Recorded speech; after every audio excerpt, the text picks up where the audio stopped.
Howdy. Like she said, I'm Jeff Coots, and I love the title just because I think it's hysterical. Easy as pie? Come on, it's using pie, not it's using a math pie. But okay. So my project, sorry, I had to talk about it. It's just the best to me. So the big thing is last year I began teaching coding, and coding is a really awesome thing because as we grow in our society, computer science is starting to become really, really important in everyday life because all jobs have to rely on some sort of technology.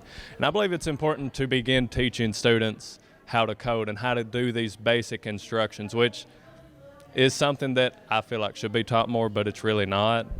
So last year when I taught it, we'd always do those code games where you'd say hello world and you'd code this, and it was good, but it didn't really give any way to see what's going on in the real world. You didn't really see how it connected with anything. You just seen, I coded 3-4 lines, it's now presenting something. That was it.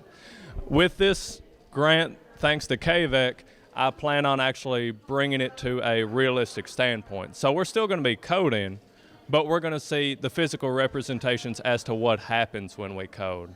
So with Raspberry Pi, you actually are creating your own computer. You get to see what you are doing. You no longer are limited just by the screen that you're given. You're able to create whatever you want your computer to do. If you want it to glow with lights, you can do that. If you want it to be able to emulate things that students used to play, you can do that as well. There's really no limit to what we can do with Raspberry Pi.